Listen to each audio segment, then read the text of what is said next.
From painting to photography, from beadwork to woodworking, KQAL-FM on the campus of Winona State University presents Artbeat. Artbeat highlights the work and accomplishments of local artists from in and around Winona. Support for Artbeat is made possible by the Minnesota Arts and Cultural Heritage Fund. Today on Artbeat, we get an inside look at the 2025 iDMAa Conference and Exhibition, which took place from October 9th to October 12th, 2025 on the campus of Winona State University. iDMAa explores and celebrates the creation of many types of media made by people from around the world. This year's exhibition focuses on folk media in the digital age. Today we get a chance to talk with Bea Kupper, Karleigh Johnson, and Cassie Kuball about their project, No Budget, No Problem, DIY Television, where we got an exclusive screening and discussion on their YouTube series, Theater Kids. Theater Kids was a passion project put together with available resources in hopes to inspire others to create their own stories.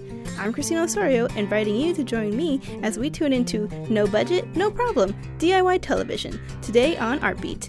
Artbeat is produced on the campus of Winona State University and is made possible by a grant from the Minnesota Arts and Cultural Heritage Fund.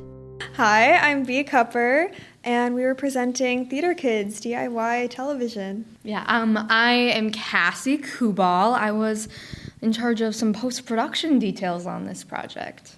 And I'm Karleigh Johnson. I helped with the production process and a little bit of editing. Theater Kids is a show that I wrote a few years ago in New York when I was in a writing program. But then when I came back and started college, I realized all the resources were right here. So I kind of got my friends from college and my classmates, as well as my sister, Karleigh, and her friends to all come together and use the resources around us in the Twin Cities to just create the show, and we turned it into a web series. Karleigh and I, we both went to WSU here, and we were film majors, and we also studied in the creative digital media on the CDM side. So we had some production experience, and we were looking just to get our feet wet on another project. Mm-hmm. Like, we want to keep going, keep creating, because we have all of these resources, we have all of this knowledge, but it's hard to tap that into something. So when this project came on my desk, I was all in.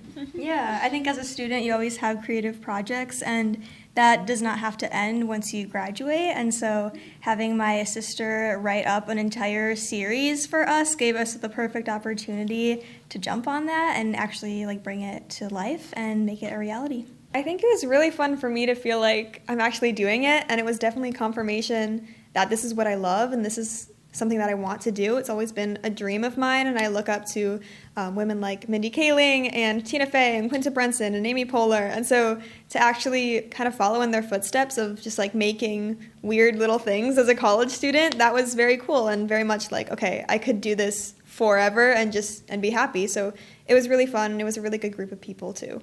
Yeah, and it's just the beginning. Yes. It's just the beginning. But yeah, when you find such a talented group of people that have the passion there too, and who really want to keep working, like you were saying, Karleigh, after college, you gotta kind of stick with that. Yeah, and at the end of the day, it's just fun. It was just so fun to work with such talented actors and partnering with the film kids versus the theater kids, bringing those two worlds together.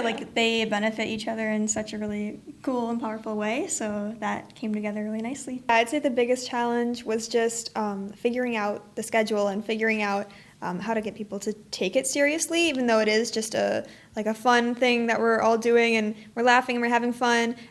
We also just want to take it seriously, and everybody who ended up working on the show actually does want to do this professionally, whether they were costume designers or directors. They all want to do it someday as professionals. And so at the beginning, it was a little bit rough because there were people who signed up for the project and said that they were really committed, and then at the last minute ended up not being able to show up or just not showing up at all and not having that clear communication. And so I think that does show who's going to not necessarily make it, but who takes it seriously. And so that was a struggle to figure that out and how to say no. We had a lot of good resources, whether it was our friends that we had connections with in school, people that came together to make it happen, or CCX Media, which was the free resource that allowed us to rent out professional equipment and really make the show happen with good quality tech. So that was really helpful as well. You can be a creative. You can make television shows. You can make short films. You can make feature films with the resources you already have. You have the creative power just tap into what you have and make what you can, even if it is zero budget. So it's all right on YouTube. You can just search Theater Kids Pilot, and the first episode will come up. It's from the channel Theater Kids. Go watch Theater Kids. Yes, go watch it. Go love it. Bea Kupper, Karleigh Johnson, and Cassie Kuball introduced their presentation with the screening of their DIY show, Theater Kids. Yeah, so I'm Karleigh, I'm an alumni, and so is Cassie, and then this is my little sister. She goes by Bea, that's like her artist name, but her real name is Hattie, so I might call her Hattie. So Theater Kids is a show that I wrote when I was like 15, I started writing it, and then 2 years later, when I was 17, I went to a program called the School of New York Times Summer Academy. My first year of college, just at Community College, I realized that all of the resources that I needed to make a show were kind of right there. I had actors, I had a lot of friends who liked all of this stuff and wanted to collaborate, so then we made it, and of course with the help of Karleigh and Cassie, it's here. So yeah, thank you for being here. Mm-hmm. It's a very like low budget show, but I think it goes to show like even when you think you don't have the resources, like there's probably someone you know or like something out there that can help you actually make it happen. So don't feel like hopeless if you're like, oh, I'm just a student, like I can't afford like film equipment or this, I don't have enough people, like you can make it happen, and Hattie's here to like show you that. So we'll show you episode 1. And it's a mockumentary style web series. My name is Louis Madison, and welcome to day 1 of reestablishing the theater program. After the screening of the Theater Kids pilot episode, we got a chance to hear from Bea Kupper, Karleigh Johnson, and Cassie Kuball talk about their experience developing a show for the first time. So yeah, that's the show. And like I said, it was officially written in the School of New York Times Summer Academy, which is like a 2-week program for high schoolers. So I went there for 2 weeks when I was 17, and yeah, I learned all about writing for television and worked in a writer's room setting, and basically we just pitched our shows, and that's where Theater Kids came to be.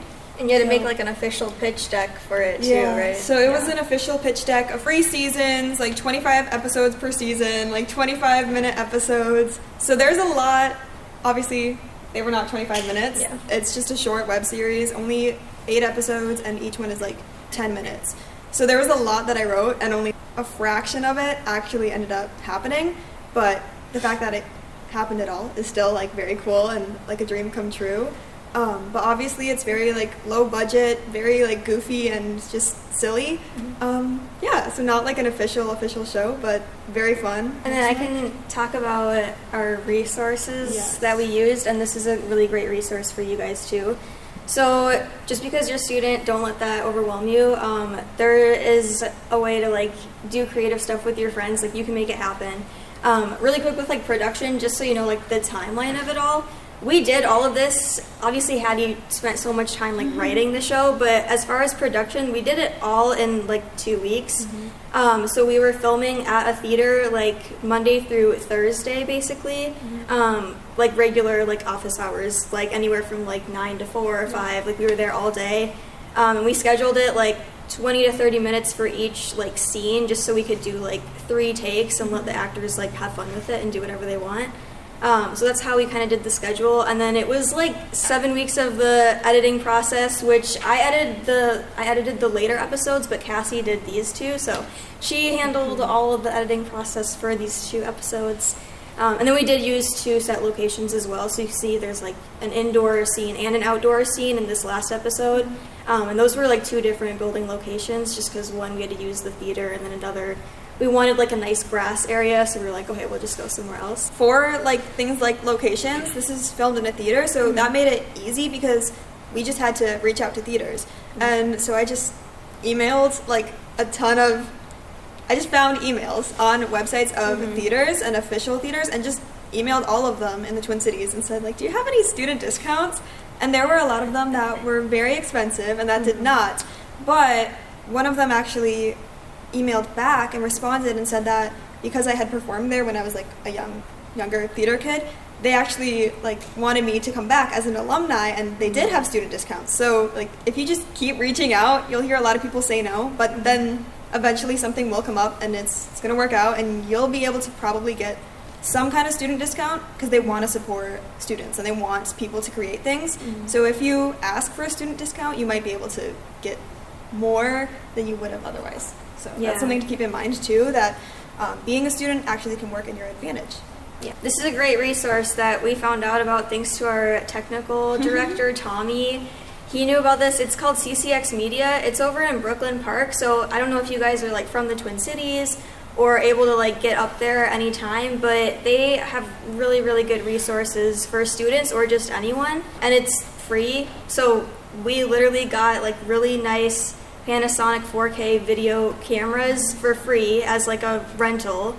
Free for students or whoever in the area, and we got film equipment. They even have like podcast space. You've used the podcasting space and said it was really nice. Yeah, they have studios that you can film in too, and things like actual sets that you can bring in and you can just use whenever. It's literally a library for like production things. So once you just have to go through a training, and then if you live in that area, it's free to use, and they want you to create. So like again, they want you to make things, so they're gonna support you in any way, which is amazing. So it's a really good resource, and they're so helpful. We were able to get again 2 really nice like video cameras for free.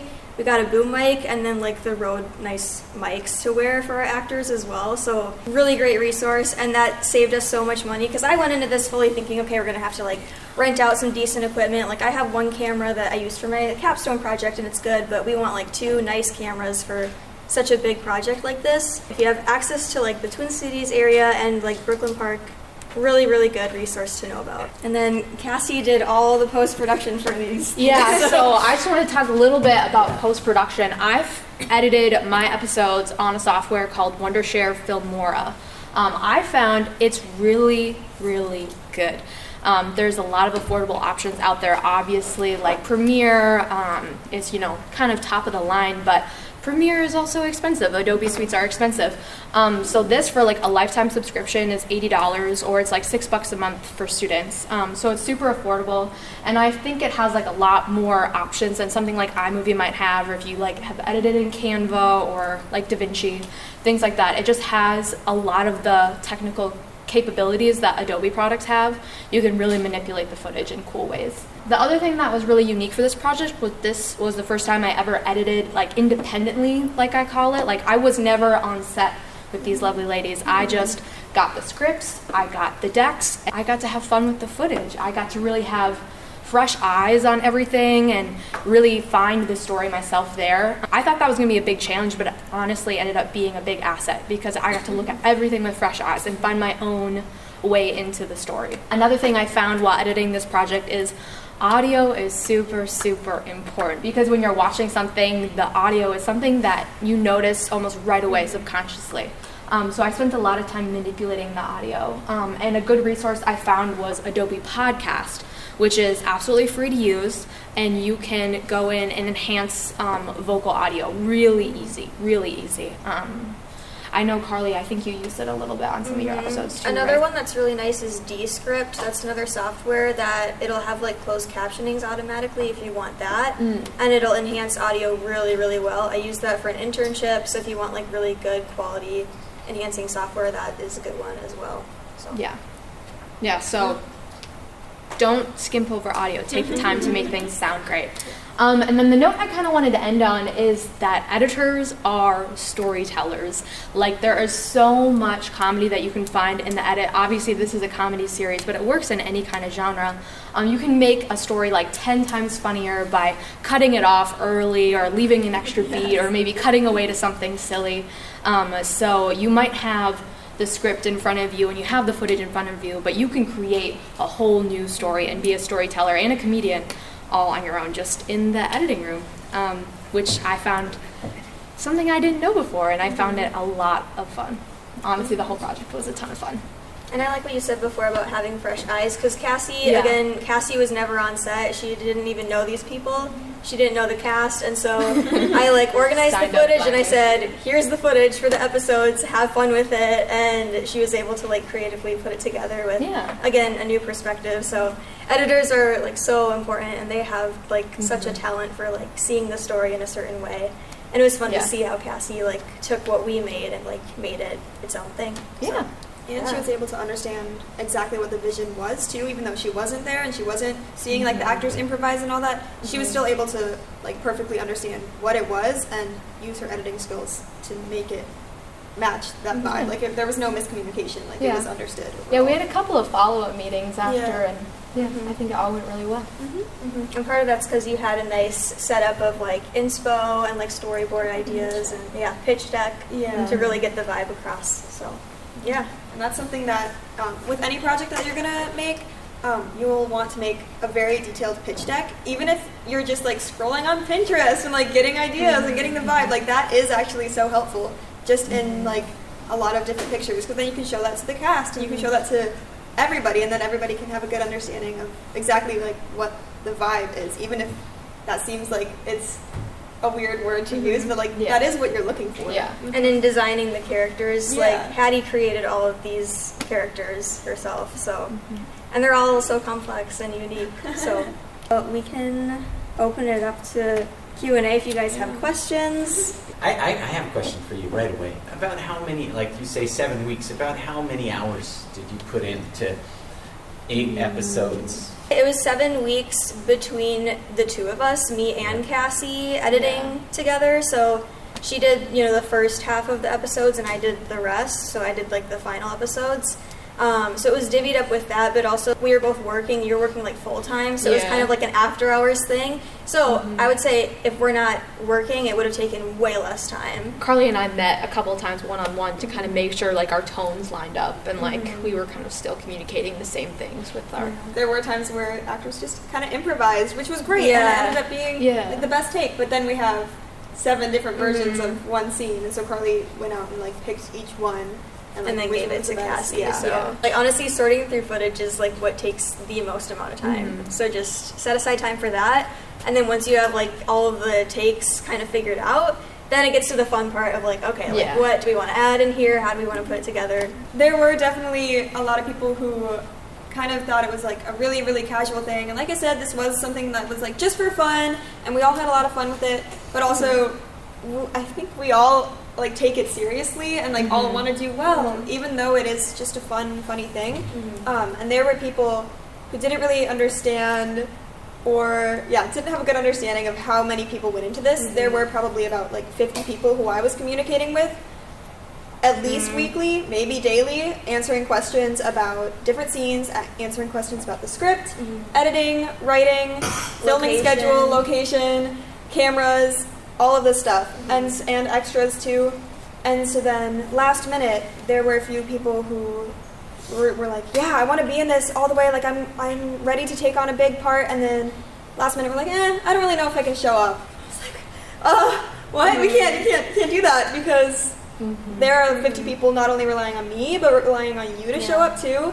And so there were definitely like things that we had to just pivot on last minute and just kind of figure it out. And so even some of the main characters, the guy who was playing Danny, my friend Jaden, he had to step up last minute, and luckily his work schedule allowed it, but we changed the entire schedule countless times just because there were so many people who he was supposed to be like a side character, and we're like, somebody got fired because they can't commit to this, so you get a bigger part. Congrats. So, I mean, how many times are you and your friends like, oh my gosh, we should make a show, it'd be so fun, and then like nothing happens with it. Like this is an example of like, at the end of the day, like you do have to coordinate and be like, okay, when are we gonna do this, and have fun with it and like make it happen. So a lot of coordination went into it, but once the schedule was all like set in stone, it was so fun. So much fun. That was a tricky thing too for me to learn, like to have to be like a boss. That was scary to like my classmates. It was weird, but it worked out really well. And so and it was really fun because it was like film kids and theater kids, and so the only actress in here, well, other than me playing like side characters, but Finn, who's one of the main characters, she was like a film student, not a theater student, and you can tell because her character is so like calm, and all the other students are very like out there, and it's like, well, they're obviously theater students. They're theater majors, you can tell. So that was really fun too. There aren't any plans specifically for this show, but I know that everybody involved in this was involved because they have future plans and because they want to be actors and they want to be writers and they want to be directors and editors. and all of that. So everybody is very confident in where they're going, which I think is really fun when you have like a group of people who are confident in their dreams, even when they seem kind of silly or out there. But yeah, there are a lot of plans, not just for the show, but I think everybody wants to like work on a movie or write a book or write a show or write like a real TV show. So nothing specific. Yeah. But Well, and I've been joking with you and Cassie too, like, you know, when you work on a project like this, or even just in school, you kind of get like an inventory, I would say, of like what connections you want to keep around you. Like, okay, this group project with these students was like so fun. Like, I worked with Cassie in group projects, and I remember thinking like, she's a cool student and like she gets stuff done. She's a good person to work with. And so, you know, we graduated, I reached out to her and I was like, do you want to work on a really cool project with me and my sister? And here we are. So just keep those connections. Networking is huge. Yeah. And even if if you it's don't a think, group project. Yeah, and if you don't think you know someone, you probably know someone. You probably do. So, yeah, you can make it happen. And in these spaces like college too, like when you are in a group project, like most of these kids were either in shows with me or like in acting classes with me. And like Karleigh said, you do get a feel for how they act and like if they show up or not. And that, even just showing up to class, like that is a representation of how you'll act in a work environment. And so then, like people always say, everything's an audition, and it seems silly, but it kind of is, and it's kind of true because then, you are networking, even just in these classes, and then you get a feel for who's going to show up and who's going to be there.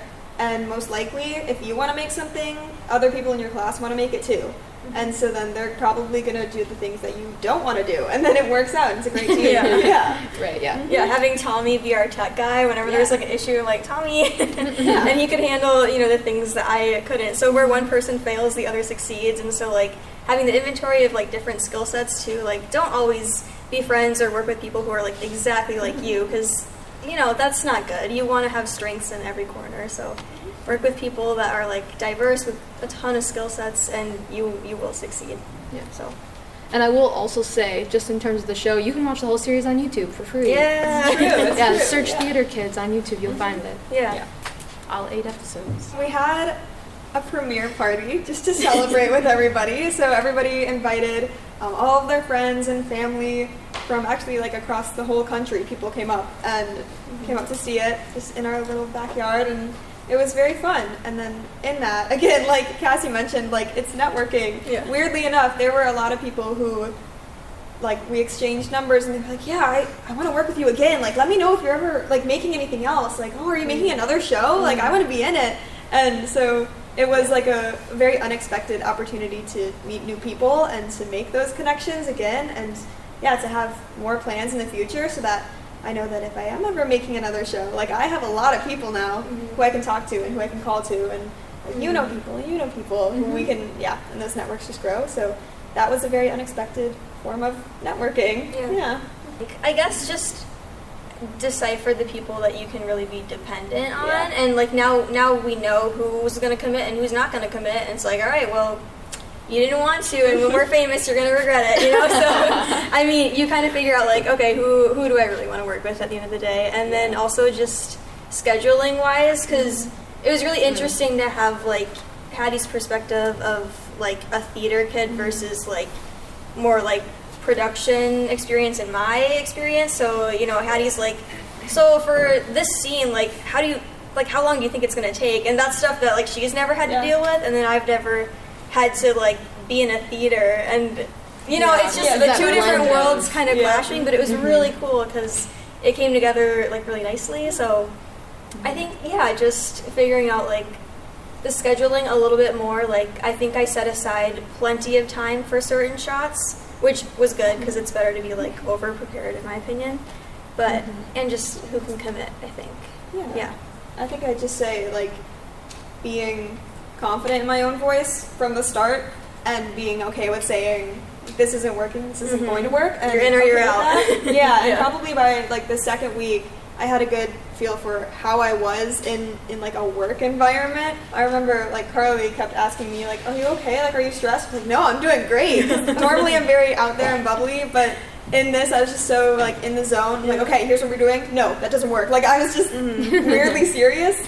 And she's like, are you okay? I was like, I'm doing great. Like, I've never been happier, but I was so, I don't know, so serious and understanding that that's okay. Sometimes that's what you need, and sometimes, like, it's okay to be, not mean, but, like, confident in your voice and confident with saying, this doesn't work, and that's okay. And there's a lot of, like, last-minute troubleshooting, because there's one episode where we have, like, the boys from Troy and the boys, the boy band, the boys show up, and so last minute, like, one of the boys backed out. I don't remember. We were like, we were missing one boy, and so we're like, we need a boy. We're trying the boys. So we were like texting everyone we knew, like, who's the boy who could be in this? And finally, we got someone. So some of it was just like last minute troubleshooting, and again, networking. It's about who you know, like, who can join and be in this, and who would think it's cool. So. Yeah, and I'll say too, from like more of a technical standpoint, taking a little bit more time for color correction. I've definitely taken like not just like courses, but like watched a lot of videos and studied with my now husband, who works in the video industry too, and we've talked a lot about color correction. So applying more of those technical skills. Take time for like YouTube. Honestly, like just YouTube a bunch of stuff that you're gonna need to like know how to do, and I mean, it's not like you can never figure it out. Just like figure it out. You can learn new things. Yeah, no shame in like looking up how to do something. Yeah, literally, you can do it. Awesome, and thank you so much for coming back. Thank you for having me. Thanks again to Bea Kupper, Karleigh Johnson, and Cassie Kuball for joining us today on Artbeat. To learn more about the International Digital Media and Arts Association, you can visit their website at idmaa.org. That'd be IDMAA.org. You can watch more DIY television by Bea Kupper, Karleigh Johnson, and Cassie Kuball on their YouTube channel, Theater Kids, by searching up Theater Kids pilot episode on YouTube. For more conversations on art, tune in to Artbeat, Tuesdays at 12:30 right here on 89.5 KQAL. For links to podcasts on Artbeat and other KQAL original programming, go to kqal.org. I'm Kristine Osorio, and you've just heard from Bea Kupper, Karleigh Johnson, and Cassie Kuball on their project, No Budget, No Problem, DIY Television, here on Artbeat.